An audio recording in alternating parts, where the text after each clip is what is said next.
मूल संपूर्ण काटिदेव कहीं सब कपटी हूँ ईश्वर अनुरोध करुच्ची आपण माने केतेबेले गर्व करिवेनी नाही केतेबेले भाबिवेनी बा कहिवेनी ए गाँव मु बड़ भद्र लोक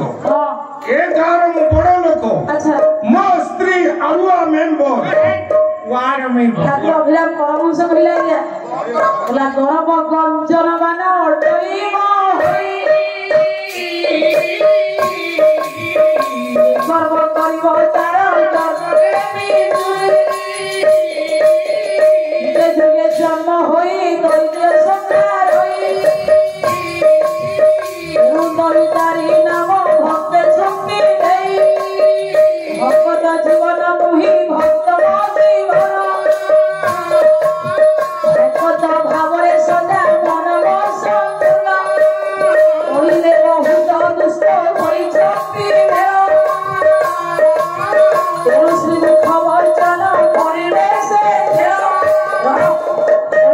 दुष्ट मान संख्या बहुल मात्रा बढ़ी जारू मोर वाक्य को हुए तो खेल बोली मिछ बोली भावे कि मोर गोटे ना दैतारी केवल दैत्य मान विनाश करे मोर गोटे गर्व गर्व को भांगी पकाए से पंडित आज्ञा चारि जुगर राक्षस जेते आज्ञा उत्पात दुष्कर्म जेते उद्धत हेले भगवान समस्त को निधन कले विनाश कले कहीं पंडित निज कर्म मनीष को निजर विनाश कर पकाए कंस पंडित उद्धत होला दुष्कर्म कला धरित्री ब्रह्मा को गुहारी कला बेले भगवान ब्रह्मा प्रश्न कले माँ एडे पहाड़ पर्वत सागर मनुष्य मानक लक्ष लक्ष कोटि कोटि जनसंख्या मानक भारी तू सहूचु गोटे व्यक्ति कंसटा भारी तू सही पारि बोली मते बद्ध करबा पई आसी बंदना करूछु अच्छा सर हां मु एबे आपन को पता हां मां पृथ्वी हां असुर मानकर द्वारा सहे ना हां ना का भारी सहे अच्छा का भारी सहे पृथ्वी एठी कहले प्रभु मु कंस को बद्ध करिवार काहे कि आपन को प्रार्थना करूछु कि मनुष्य को कर्म कले तार भारी मते गरियसी लागे मनुष्य हिला कहिला क्या बोला नभारा पर्वत भारा नभारा सप्त सागर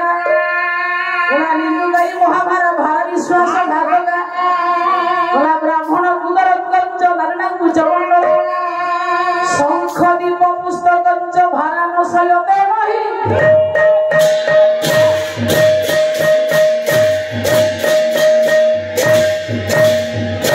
बोला नभारा पर्वत भारा मां मानल केते पहाड़ पर्वत पृथ्वी हसी हसी सही जाए हमो एरिया रे दुनिया मुंडिया पहाड़ केते बेले प्रतिवाद करेनी जे पहाड़ मानक भारी को सही परिबे न भारा सप्त सागर सातटा सागर पानी होची 72 भाग सात सागर पानी 3 भाग खाली जल हम पृथ्वी रे पृथ्वी मां केबे हेले जिद्दी करनी कि मन दुख करनी एते जलर भारी को सही पारेनी बोली हसी हसी सही जाए एबे 18 टा गेट खोली कि हीरा कुंडू महानदी लोड होई कि पानी आसेला कोटी की हम पिला माने गोटे नुआ बही दे लेखिले अच्छा चोरी भासी गला बोढ़ी पानी रे बोला निंदु गाई भारा भारा विश्वास घात गो ताहले मां कहिले प्रभु मु केउ मानक भारी सही मिले सुन जे पर निंदा करे पर अनिष्ट चिंता करे परर प्रभु अमंगल करे निंदु गाई महाभारा अन्यर अमंगल चिंता करिबा लोक विश्वासघातक एई मानक भारी प्रभु मु सत्य करिबिनी हे भागवत मां कहिले मो मां माने बसिछंती बोली भल लागछ हां हां कह बोला जे प्राणी पर हिंसा करे देवता बुझी से नय स्थावर ठारू ब्रह्म जाए हिंस्रक हरि की न पाए बोला जे प्राणी पर हिंसा करी सहस्रे जन्म से राति बाइले मा पर चर्चा घंटा घंटा करिबा पर अमंगल चिंता करिबा पर को हिंसा करिबा का 10 तला बिल्डिंग देखि हमें खंडिया चाड़िया को असम्मान करिबा मां माने से व्यक्ति माने जेते दियो देवता पूजिले मध्य से केबे तरी नि खाइया से हम बड़ बौ हां तम बड़ बौ तमरी घर तो सब आउ ता घर कोठा कहले लोक बारे नाही नाही तमरी घर कथा को हम बड़ बौ मां माने राति 4 टा उठियो का गछरे गोटिए फूल रखियो अच्छा कोन करिवे सब मध्यम जाव फूल तोलियो हां 8 के 10 फट दियो धारी करके धोइछ एडी की घंटी के बा हाथ रे हले आंठू पके की सब तक फूल तारी दियो खाइ अच्छा कोन तांगर गुण जेतले संध्या बेला हबो पडिसा हारे सयानी की डाकियो अच्छा कोन कथा बे सयानी ता बौड़ को डाकियो ता बौड़ ता मकुर को डाकियो पान घंटे लेखा धरिबे बिलाड़े जिबे झारा अच्छा तापरे समाने मापी की हाथ लेखा छाड़ी की मोंदे हे की बसी दिबे ओ बासना यार छाड़ पळेगो छिटी यारे गुडा करे आरंभ हबो हम बड़ बौ का आरंभ करियो अच्छा कोन कथा बे ओ सयानी से गुडिया हार जो बहुटा आइछि डेंगी डाकी डंग डंगी तो हारमाल लेके लगे की जो फुले होउची ओ पर चर्चा करिया भलो पाइबे तापरे मन घंटा खाली बहु मान को चुंगुली पकेइबे तापरे मन को अवस्था मो काने दिने पहिला पहिला बड़ बौ राती 4टा तो उठिकी सब तक फुल तोरी दियो खाउंती तू तो दिह पूजा करके गोटे धूप काटिके 3 खंड करके भांगुचू आउ तो गोड़ गोदरा है कि काई आळू पळित कहिलु ओ बांकुनी बाड़े बाड़ी दी काहे के आज्ञा जी अन्यर अनिष्ट करे ता अनिष्ट ईश्वर करती आज्ञा शिवपुराण क्षेत्र मोहन प्रधान कहिले कला जेहि श्र साधु मंद प्राणी जंतु द्रोही भला प्राणी जंतु द्रोही कला जे शिव विष्णु को निंदु थिबा गर्भ बही पर श्रीहार को जिए गुरु भगत कला पिता माता द्रोही होई थिबो जेउ किछि लोक कहନ୍ତି आज्ञा संसार रे दियो नाहांती देवता नाहांती धर्म नाही भगवान नाही पाप कले भलो एमिति गुडाय कदर्च कथा कहନ୍ତି मां माने सावधान ताला माध्यम रे आपण मान को शिक्षा केते भी कहिबेनी भगवान नाक्ति बोली केबे हेले भलो पाप कले भलो बोली कहिबे नाही केबे अधर्म कले भलो बोली तुंडरे कहंतु नाही केबे कहंतुनी शब्द कहिले भलो मुह बोली कहंतुनी जबकि ये सब हबो एरा बड़ ब्रह्मांड रो पडिते सृष्टिकर्ता को अमर्जना हबनी एरा बड़ सृष्टि अछि माने भीतर गोटे अमृत संस्था अछि क्या एरा बड़ सृष्टि अछि माने गोटे संस्था अछि सेमिति आज्ञा मनुष्यर भाग्य को नै भगवान कर कृपा कुंडले जदी भगवान ब्रह्म को निंदा करिबा ताहले पुनी ते तार भारी पृथ्वी सही बना है जे शिव विष्णु को निंदा थिबो तार भारी सत्य करना पृथ्वी आउ का भारी सही बना है ब्राह्मण मानक रक्त पृथ्वी रे पड़िले पृथ्वी सहीबो सब करबो ब्राह्मण नने का संगे रे गोळा गंड करबनी गंड गोळा ब्राह्मण माने तळे बसिले पृथ्वी सहीबो नाही जो दिन तमरो श्राद्ध पड़िबो भाई ना से के दुआरे पहुंचबे काठ बिना दे पकई दो कहे बसे दबो नारी माने तळको मुह करी सहीबे नाही मो स्त्री सदाळे मुह मारी की सोउतला काहे की सारे जो दिन पाला गाई के कथा कहि देले मु एबे जेतेले गला से सारे आ मुह मारी की सोउनी आ जेतेले देखला सी तित भाड़े के देबी पड़ी दो कला शंख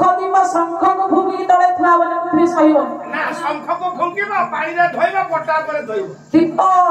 को तळे जानिबे नि आज्ञा पृथ्वी सहीबो ए मामा नै दीप तळे अंधार दिए तळे दीप जाइबो आरो जन्मर धुणी हबो पुष्पक अबुआ तळे तळे धोइ दबो तापर दीप लगो पुस्तक कहिले बही नि पढी तळे थुआ हबो बही गायक रत्न लोकनाथ कर पढिते पाला जगतर माई थुनी आज्ञा बही रे बोला देवता ब्राह्मण शंख त्रिमाल्य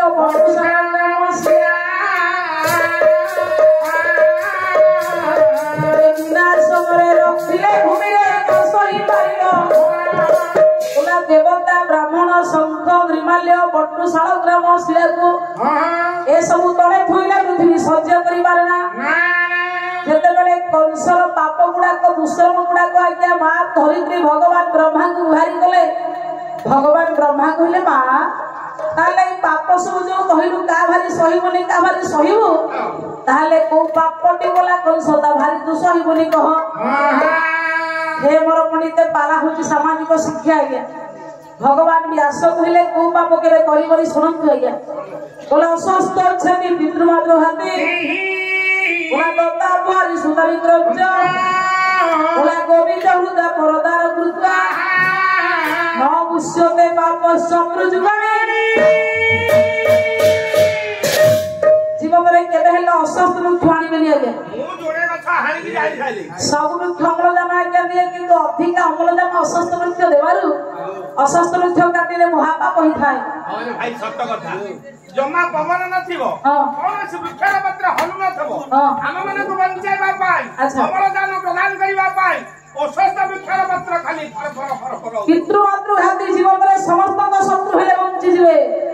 କିନ୍ତୁ ବାପା ମାଙ୍କ ଶତ୍ରୁ ବଳିତେ କେବେ ହେବେ ନାହିଁ। ଯେ ପ୍ରାଣୀ ପିତୃ ଧର୍ମ ପାଳେ ଗଣାଢ୍ୟ ପରିବେଶର ମୋର ପୁଣିତେ ପିତା ମାତାଙ୍କ ଧର୍ମ ହଉଛି ଆଗ ଆଉ ସବୁ ଧର୍ମ ପଛ। ଯିଏ ପିତା ମାତାଙ୍କୁ ଅସମ୍ମାନ କରେ ପୁଣିତେ ତାଙ୍କ ଶତ୍ରୁ ହୁଏ ମା ଧରିତ୍ରୀ ସହ୍ୟ କରେ ନା। ମା ମାନେ ଦେଇଥିବା ଦାନକୁ ଯିଏ ନେଇଯାଏ ଅନ୍ୟର ଭୂମିକି ଯିଏ ଚୋରି କରେ ଅନ୍ୟର ସ୍ତ୍ରୀକି ଯିଏ ହରଣ କରେ ଗୋରୁ ଯିଏ ପୁଣିତେ ଚୋରି କରେ ଗର୍ଭ ଯିଏ ନଷ୍ଟ କରେ କବି ଲେଖିଲେ ସୁତା ବିକ୍ରମ ଗୋବି ଚରୁଦା ପରଦାର ବୃଦ୍ଧା ନମୁଷ୍ୟତେ ପାପ ଶତ୍ରୁ ଯୁଗଣୀ ଏଇ ସବୁ ପାପ କଲେ ମା ଧରିତ୍ରୀ ଆଜ୍ଞା ସହ୍ୟ କରିବ ନାହିଁ। ମୋର ପଣ୍ଡିତ ଯେତେବେଳେ ବ୍ରହ୍ମାଙ୍କ ଆଗରେ ପୃଥିବୀ କଂସର ସମସ୍ତ ପାପ ଗୁଡ଼ିକ ରୁଗୁଣ ଗୁଡ଼ିକ ବଖାଣିଲେ ଆଜ୍ଞା ଶିଶୁ ହତ୍ୟା କଲା ପିତାମାତାଙ୍କ ପ୍ରତି ଅସମ୍ମାନ କଲା ଜଗତ ମଧ୍ୟରେ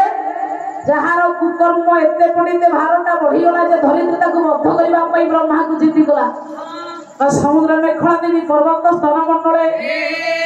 ବିଷ୍ଣୁ ପତି ନମସ୍ତୁଭ୍ୟଂ ପାଦସ୍ପର୍ଶ କ୍ଷମସ୍ୱମେ ମା ଧରିତ୍ରୀଙ୍କର ବାକ୍ୟକୁ ପଣ୍ଡିତେ ଭଗବାନ ବ୍ରହ୍ମା ଆଜ୍ଞା ସ୍ୱୀକାର କରି ଦେବତା ମାନଙ୍କୁ ସାଙ୍ଗରେ ଧରି କଂସକୁ ନିଧନ କରିବା ପାଇଁ ଭଗବାନ ବିଷ୍ଣୁଙ୍କର ବୈକୁଣ୍ଠପୁର କ୍ଷୀରସାଗର ନିକଟସ୍ଥ ହେଲେ। ଅଧିକ ରାକ୍ଷସ ବିଷ୍ଣୁ ଆଜ୍ଞା ମାରିଛନ୍ତି କାହିଁ କହିଲେ ଭରଣ ପୋଷଣ କରନ୍ତି ପୁଣି ମାରନ୍ତି। ବିଷ୍ଣୁଙ୍କର ନିକଟସ୍ଥ ହେଲେ କଂସ ବିନାଶ ନାରାୟଣଙ୍କ ପାଖରେ ପହଞ୍ଚିଲେ ଦେବତା ମାନେ। ଭକ୍ତ କବି ଦୀନକୃଷ୍ଣଙ୍କ ଲେଖାରୁ ଗୋଟେ ଛାନ୍ଦ ଆଣିବା ତାର ସଂସ୍କୃତି ମେରୁଦଣ୍ଡ ଆଜ୍ଞା।